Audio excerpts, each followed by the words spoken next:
नासिक की बात है, पंचवटी नासिक। नासिक में एक महात्मा रहते हैं, उनका नाम है अगस्त। क्या नाम है उनका? अगस्त। उन्होंने एक रामायण लिखी, उसका नाम है अगस्त रामायण। क्या नाम है? अगस्त रामायण। महात्मा अगस्त ने लिखी है, इसलिए उसका नाम अगस्त रामायण हो गया। श्री वाल्मीकि जी ने रामायण लिखी तो उसका नाम श्री वाल्मीकि रामायण हो गया। याज्ञवल्क जी ने रामायण लिखी तो उसका नाम याज्ञवल्क रामायण हो गया। बोलो, हो गया कि नहीं हो गया? भुसुंड जी ने रामायण लिखी, काकभुसुंड जी ने, उसका नाम भुसुंडी रामायण हो गया। भरद्वाज जी ने रामायण लिखी, उसका नाम भरद्वाज रामायण हो गया। लेकिन याद रखना, तुलसीदास जी ने रामायण लिखी तो उसका नाम रामचरितमानस हो गया। रामचरितमानस तुलसी कृत है, लेकिन रामचरितमानस नाम है। अब आप सोचिए जरा, सबने रामायणें लिखी, नाम मैंने बताया, लेखक राइटर जो हैं उनके नाम मैंने बताए, महात्माओं के नाम बता दिए मैं। परंतु तुलसीदास जी जैसे संत ने, महात्मा ने रामायण लिखी तो उन्होंने नाम रखा रामचरितमानस। तो जब इतना बड़ा नाम रामचरितमानस रखा तो साधु संत महात्माओं ने कहा, और महात्माओं ने रामायण लिखी तो उन्होंने अपने नाम से लिखी, लेकिन आपने इतनी बड़ी हेडिंग रामचरितमानस। तो तुलसीदास जी ने कहा कि मैंने रामायण लिखी ही नहीं। अच्छा, रामायण नहीं लिखी आप? तुलसीदास जी बोले, हम झूठ नहीं बोलते हैं, हम हमेशा सत्य ही बोलते हैं।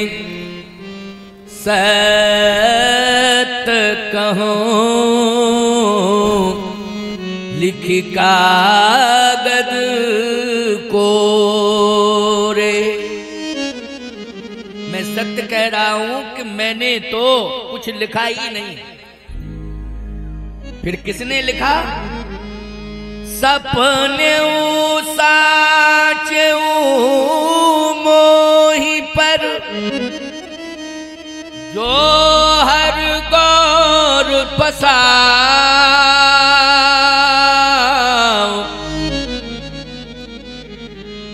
हर गौर का मतलब है हर मानी शंकर और गौर मानी गौरा मानी पार्वती।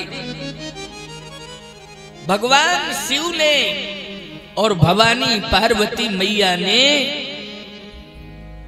रामायण लिखाई। अच्छा, तुलसीदास जी ने कहा, जब मेरे सामने कोरे कागज रखे गए तो मेरा हाथ ही काम नहीं कर रहा था कि मैं क्या लिखूं। कलम नहीं पकड़ पा रहा था, मैं क्या लिखूं। फिर बस आंखें बंद हो गई, और जब मैंने नेत्र खोल करके देखा तो पार्वती मैया अपनी गोद में मुझे बिठाए थी और भगवान शंकर मेरा हाथ पकड़ करके रामायण लिखवा रहे थे। ये मैंने देखा। यानी पार्वती मैया की गोद में तुलसीदास जी महाराज बैठे थे और हाथ कौन पकड़े थे? भगवान शंकर, वो लिखवा रहे थे। इसलिए सपने साचे मोह पर जो हर गौर पसाओ। भगवान शिव और माँ भवानी की कृपा से ये रामायण लिखी थी। अब मैंने अगस्त जी का नाम पहले क्यों लिया? प्रिय भक्तों, अगस्त जी महाराज जब अगस्त रामायण लिख रहे थे तो वो सोच रहे थे कि इसकी पुष्टि किसके द्वारा कराऊं। अच्छा, तुलसीदास जी महाराज ने जब ये कहा कि भगवान शंकर ने हाथ पकड़ के रामायण लिखाई और भवानी मैया पार्वती ने गोद में बिठाया, तो विद्वानों ने कहा, काशी के विद्वानों ने कहा कि पहले तुम पुष्टि करो। ये कहने से नहीं होता है। कोई भी व्यक्ति कह दे कि हनुमान जी मेरे घर में आए थे तो कैसे माना जाएगा? क्या कोई कैमरा लगा था? उसमें हनुमान जी आते हुए दिखाई दे रहे हैं, हनुमान जी बोलते हुए दिखाई दे रहे हैं, तो आप ये कैसे सिद्ध करेंगे कि हनुमान जी मेरे घर में आए थे? इसके लिए प्रमाण चाहिए। नहीं तो लोग कहेंगे ऐसे तो कहने वाले कहते ही रहते हैं, हम नहीं मानते इन बातों को। लेकिन आपको सत्य बता रहा हूं, काशी के विद्वानों ने जब ये प्रश्न खड़ा कर दिया कि ये कैसे हम माने कि गोद में मैया पार्वती ने बिठाया और हाथ पकड़ के शिव जी ने लिखाया, तो तुलसीदास जी ने कहा कि काशी विश्वनाथ के दरबार में चलो, वही कहेंगे कि हाँ ये सत्य है। वो कह देंगे, विद्वानों ने कहा अगर वो कह देंगे तब क्या कहना। गजब की बात। तुलसीदास जी रामायण को लेके जा रहे हैं, बड़ा अच्छा भाव है सुनना। यही रामचरितमानस ग्रंथ को लेके जा रहे हैं और काशी विश्वनाथ जी के सामने रामचरितमानस को रख दिया और कहा ये सत्य है जो मैं कह रहा हूं, तो आप इस ग्रंथ को प्रमाणित करो हस्ताक्षर करके कि गोद में मैया पार्वती ने बिठाया और हाथ पकड़ के विश्वनाथ भगवान ने लिखाया। अब जैसे ही रामायण को रखा, पर्दा डाल दिया गया। तुलसीदास जी प्रार्थना कर रहे हैं, टप टप आंसू गिर रहे हैं। विद्वानों ने कहा कि अगर ये सत्य होगा तो रामचरितमानस सर्वमान्य होगा, सर्वमान्य होगा, और यदि ये सत्य नहीं हुआ तो ये रामचरितमानस को गंगा जी में प्रवाहित कर दिया जाएगा। तुलसीदास जी महाराज ने कहा ठीक है। जैसे ही पर्दा डाला गया, तुलसी ने प्रार्थना करी और जैसे ही पर्दा खुला तो रामचरितमानस के प्रथम पृष्ठ पर लिखा मिला सत्यम शिवम सुंदरम। यह है भगवान शिव का हस्ताक्षर। याद रखना, उसी दिन से ये रामचरितमानस प्रमाणित ग्रंथ हो गया। क्या हो गया? प्रमाणित। कुछ विद्वानों ने कहा भगवान शिव से कि प्रभु सत्यम शिवम सुंदरम ये आपने लिख दिया, लेकिन विचार नहीं किया। ग्रंथों की मान्यता तो तब है जब उनमें देववाणी हो। क्यों भाई? देववाणी हो तब ग्रंथों की मान्यता है।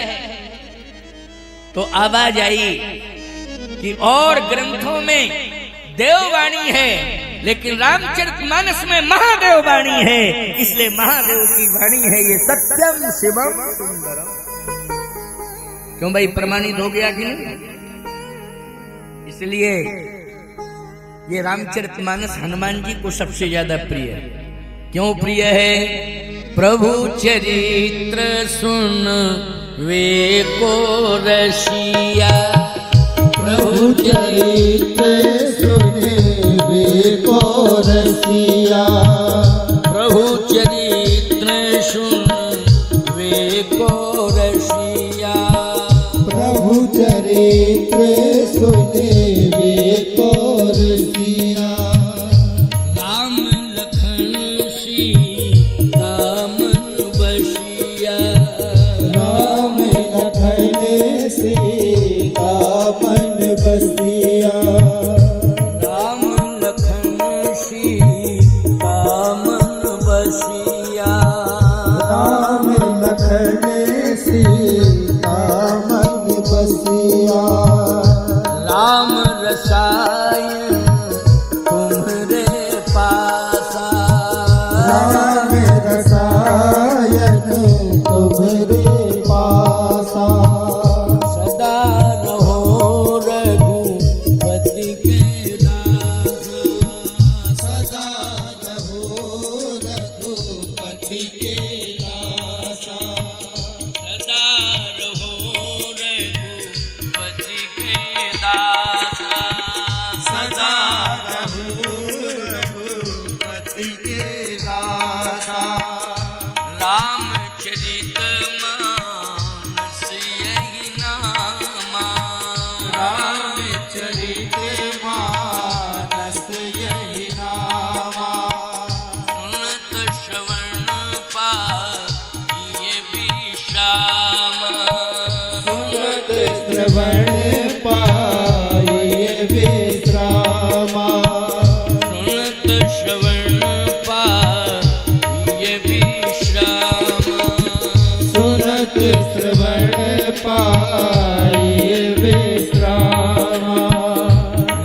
भगवान शंकर को भी अति प्रिय है और भगवान शिव हनुमान बने हैं इसलिए इन्हें भी अति प्रिय है। शिव जी को तो इतना प्रिय है और हनुमान जी को कि जहां भी कथा होती है, यहाँ तो हनुमान जी स्वयं विराजमान हैं, लेकिन अगर कहीं और कथा हो रही होती तो हनुमान जी वहां भी पहुंच जाते श्रोता बनकर, क्योंकि उन्हें प्रिय है, अति प्रिय है। भगवान शिव को भी प्रिय है, अति प्रिय है। आप कहोगे इसका कोई प्रमाण है? हाँ, इसका भी प्रमाण है। मैंने अगस्त जी का नाम लिया था तो नासिक में अगस्त जी कथा कह रहे थे। कहाँ कह रहे थे? नासिक में। जब अगस्त जी कथा कह रहे थे तो भगवान शिव का मन हुआ कि हम अगस्त के आश्रम में जाकर के कथा सुने। क्यों भाई, कथा सुने, ये मन हो गया। आपको एक बात बता दें, जो कथा सुनने के लिए आता है और ये संकल्प लेके आता है कि मैं पूरी कथा सुन के ही आऊंगा और नित्य जाकर के कथा सुनूंगा, मैं स्पष्ट रूप से इस मंच से कह रहा हूं कि भगवान शिव का वह कृपा पात्र होता है। भगवान शिव सबसे ज्यादा प्रसन्न उसके ऊपर हो जाते हैं कि ये कथा सुनने का मन बना लिया है, कथा सुनने जा रहा है, रोज कथा सुनने जाता है। और याद रखना, भवानी की कृपा आपके ऊपर बरसेगी, क्योंकि आप जो है कथा सुन रही हैं। पार्वती मैया ने शिव जी से यही प्रार्थना करी थी कि आप तो मुझे राम कथा सुनाओ। तो जो राम कथा सुनती है देवी वो पार्वती मैया है। क्या है? पार्वती। क्योंकि पार्वती मैया ने कहा कि मुझे कुछ नहीं, केवल राम कथा सुनाइए। शिव जी ने राम कथा सुनाई। इसका मतलब है कि पार्वती की परंपरा से आप जुड़ी हैं और आप सब भगवान शिव की परंपरा से जुड़े हैं, क्योंकि शिव जी वक्ता ही नहीं है, शिव जी श्रोता भी। अगस्त जी के यहाँ, कुंभज ऋषि के यहाँ कथा हो रही है। कैलाश पर्वत पर विराजमान है शिव जी। अब गजब की बात तो यह है कि हमें प्रसन्नता इसलिए और हो रही है कि हमारी कथा को बिलैया खेड़ा में हनुमान जी सुन रहे हैं। क्यों भैया, सुन रहे हैं कि नहीं सुन रहे हैं? हमें इसलिए और प्रसन्नता हो रही है क्योंकि कथा सुन रहे हैं। अगस्त जी को इसलिए प्रसन्नता हो रही है कि मेरी कथा भगवान शंकर सुनने आ रहे हैं। कौन आ रहे हैं? भगवान शंकर सुनने आ रहे हैं, इसलिए प्रसन्न हो रहे हैं। कथा में तो वहां बहुत से ऋषि मुनि महात्मा बैठे हुए थे, लेकिन प्रसन्नता कब हुई है इस बात को सुन लो। तुमको मैंने इतनी बड़ी उपाधि दे दी है, इतनी बड़ी विशेषताओं से जोड़ दिया है। अब याद रखना, आप अपने आप को ये समझो कि हम भगवान शिव के कृपा पात्र हैं, और अगर शिव के कृपा पात्र हो तो 11वें रुद्र में भगवान शिव ही हनुमान बने हैं। तो बोलो, हनुमान जी के भी कृपा पात्र हो गए कि नहीं हो गए? आप हनुमान जी के भी कृपा पात्र हो गए। आपने लड्डू, पेड़ा, मालपुआ, खीर हनुमान जी को खिलाया है, ठीक है, ये आपका भाव है। लेकिन आज आपने राम कथा सुनवा दी है हनुमान जी को, इसलिए हनुमान जी आज सबसे ज्यादा प्रसन्न हो गए, क्योंकि राम कथा सुनवा रहे हैं। भक्तों, कहीं ना कहीं आपने इस स्थान के प्रति समर्पण किया है और आपने अपनी मेहनत की, श्रद्धा की कमाई को अर्पित समर्पित करने का संकल्प लिया है। हनुमान जी बहुत खुश हैं कि तुमने आज अपनी गाढ़ी कमाई को खर्च करके हमें राम कथा सुनवा दी। हनुमान जी कितने प्रसन्न हो रहे हैं। माताओं, बहन, बेटियों, आपसे भी हनुमान जी बहुत प्रसन्न हो रहे हैं कि आपने पहले दिन ही पांडाल को फुल कर दिया है, भर दिया है। हनुमान जी कितने प्रसन्न हो रहे हैं पहले दिन ही। कल से क्या हाल होगा ये हनुमान जी जान, लेकिन आज ही बोलो भाई, ईमानदारी के साथ बताओ है? तो भगवान शंकर ने कहा कि मैं कथा सुनने जाऊंगा। अगस्त जी सोच रहे थे कि मैंने रामायण तो लिखी, लेकिन जब तक शंकर जी नहीं दस्तखत करेंगे तब तक मेरी रामायण प्रमाणित नहीं मानी जाएगी। क्योंकि मैं रामायण तो लिख रहा हूं, लेकिन दस्तखत किसका होना चाहिए, हस्ताक्षर किसका होना चाहिए, भगवान शिव का होना चाहिए। शिव जी के हस्ताक्षर से ही प्रमाणित है ग्रंथ। अब अगस्त्य जी सोचे कि मुझ में ये ताकत नहीं है कि मैं बुला सकूं, मुझ में तो ताकत है ही नहीं, क्योंकि भोले बाबा हैं। याद रखना, ये किसी के दबाव में नहीं रहते हैं। लेकिन भस्मासुर को वरदान दिया तो उसने दबाव में ले लिया। बोलो, ले लिया कि नहीं ले लिया दबाव में? परंतु भोले बाबा ने कहा कि प्रभु अब ये हमको दबाव में ले रहा है, कहीं भस्म करने का प्रयास कर रहा है। इसने वरदान मुझसे लिया है लेकिन मेरे ऊपर ही प्रयोग कर रहा है।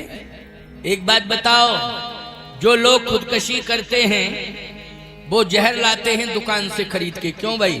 जो लोग जहर पीते हैं, खुदकशी करते हैं, मरते हैं कि हमें तो मरना है जहर खा के, जिस दुकानदार से लाते हैं अपने प्रयोग के लिए ला रहे हो, कहें दुकानदार से कि मैं ले तो रहा हूं लेकिन थोड़ा सा तू भी ले ले, तो दुकानदार कहेगा अच्छा मैंने तुझे जहर दिया है, तू पहले मुझे ही खिला रहा है?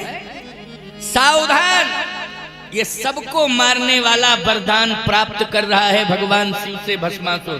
बोलो भाई, जिसके ऊपर हाथ रख देंगे वही भस्म हो जाएगा, वही भस्म हो जाएगा। लेकिन उसने कहा यहीं से अंदाज ले लूं शंकर जी पे ही धर्म, हाँ तो यहीं से प्रभाव समझ में आ जाएगा। भोले बाबा किसी का दबाव नहीं मानते हैं प्यारे, लेकिन वरदान दे देते हैं।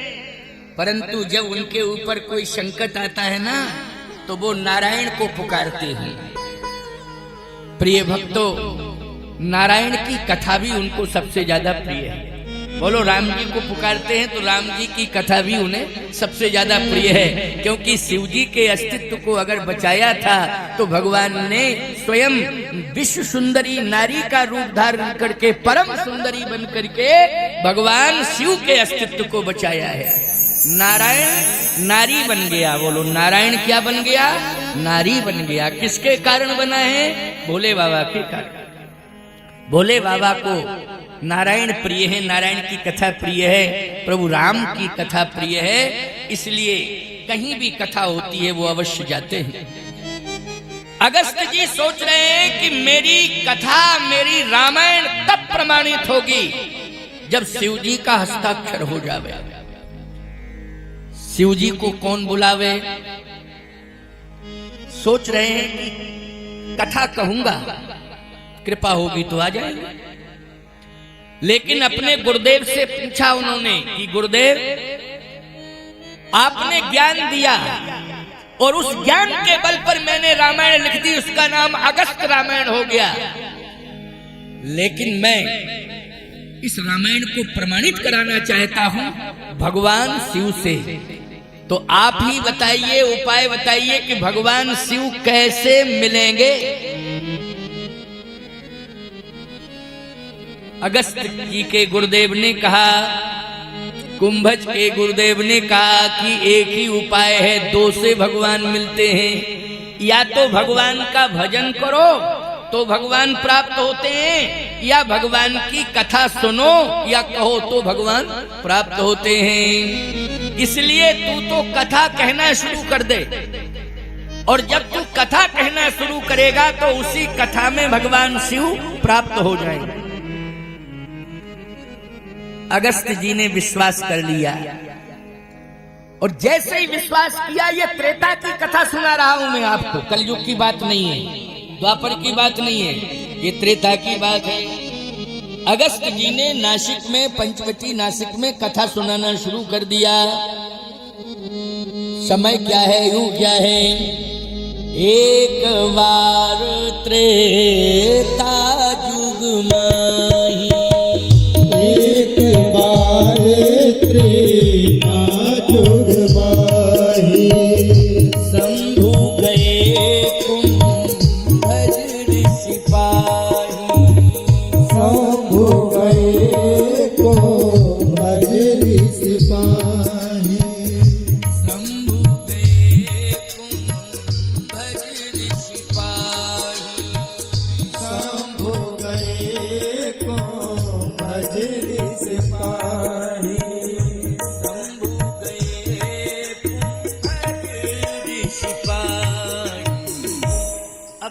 शंकर पहुंच गए कुंभज ऋषि के आश्रम।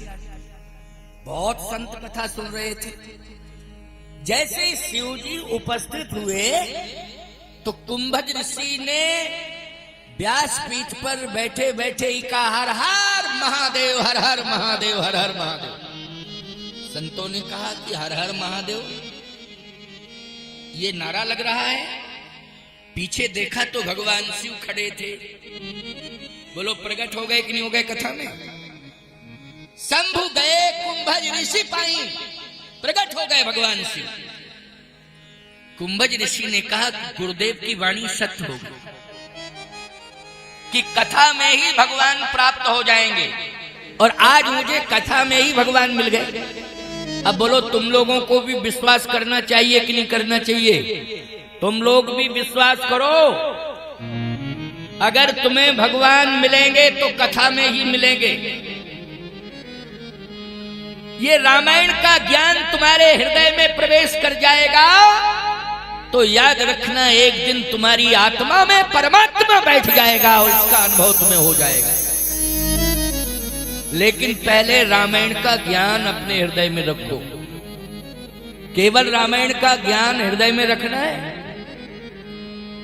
कुंभज ऋषि को याद आया कि मेरे गुरुदेव ने कहा था कि चिंता मत करना, कथा में ही भगवान मिल जाएंगे। आज मुझे भगवान मिल गए। सारी सभा खड़ी हो गई, जितने संत थे, जितने भक्त थे, सभी खड़े हो गए। भगवान शिव का दर्शन कर रहे हैं। शिव जी समीप में आ रहे हैं। कुंभज ऋषि जैसे ही खड़े होने लगे तो भगवान शिव ने कहा, नहीं, व्यासपीठ पर बैठे हो, इसलिए आप मेरी दृष्टि में नारायण हो। क्या हो? नारायण हो। विराजिए विराजिए। नहीं नहीं नहीं, और सब भले ही खड़े हो जाएं, लेकिन व्यास तो भगवान का स्वरूप होता है, इसलिए आप बैठिए, मैं वहीं आ रहा हूं। विचारवान श्रोताओं विचार करना। भगवान शिव पधारे और जैसे ही पधारे तो उन्होंने व्यासपीठ को प्रणाम किया। क्या किया? प्रणाम किया। और जैसे ही प्रणाम किया तो बोलो प्रमाणित हो गया, ग्रंथ की नहीं हो गया। जो रामायण सुना रहे थे, भगवान शिव ने प्रणाम किया, लेकिन कुछ लोगों ने कहा नहीं नहीं, प्रणाम करना अलग बात है, ग्रंथ को प्रणाम करना, रामायण को प्रणाम करना अलग बात है, लेकिन रामायण को सुनना अलग बात है। बोलो भाई, अलग अलग बात है कि नहीं? आपने रामायण को प्रणाम कर लिया और प्रणाम करके आप चले गए, अलग भाव है ये। लेकिन आप प्रणाम करके बैठ गए, पूरी रामायण आपने सुनी है, बोलो ये भाव अलग है। इसका मतलब यह है आपने पहले आते रामायण का सम्मान किया है, लेकिन आपने अगर सुना है तो रामायण को स्वीकार किया है। ये अर्थ हो गया। प्रणाम किया है आपने, सम्मान किया है, लेकिन बैठ करके आपने सुना है तो रामायण को स्वीकार कर लिया है। इसलिए शिव जी जब बैठ के सुनेंगे तो ये समझ में आ जाएगा कि अगस्त रामायण को स्वीकार कर लिया। अगस्त जी ने लिख तो दी रामायण, लेकिन स्वीकार कर लिया शिव जी ने, तब उनकी रामायण प्रमाणित मानी जाएगी। वाह, कितनी बड़ी बात है। इसलिए मैं कहता हूं कि हम श्रोताओं की चिंता नहीं करते हैं, कभी नहीं करते हैं कि कितने श्रोता आ गए हैं, कितने नहीं आए हैं, कितने आने चाहिए, कभी मैंने कोई चर्चा नहीं की। लेकिन जब भी मैं कथा कहता हूं तो गदगद हो जाता हूं कि मेरी कथा सुनने के लिए भगवान शंकर श्री हनुमान जी आ गए हैं। हमें विश्वास है कि वो कथा सुन रहे हैं, बस मैं प्रसन्न हो जाता हूं। आप लोग इतनी संख्या में आ गए पहले दिन, समझ लो हनुमान जी की कृपा मिल गई आपको। हनुमान जी बहुत प्रसन्न हो रहे हैं आप सबके ऊपर, क्योंकि उन्हें सबसे ज्यादा प्रिय राम कथा है, और राम कथा सुनने वाले तो परम प्रिय है, इसलिए आप सब परम प्रिय हो। भगवान शंकर जैसे ही रामायण को, लेकिन आप सभी श्रोताओं में जोड़े जाओगे, इसलिए आपके ऊपर तो हनुमान जी की कृपा बरस रही है। भगवान शिव जब बैठ गए तो सुनने का प्रमाण मिल गया। कैसे? राम कथा राम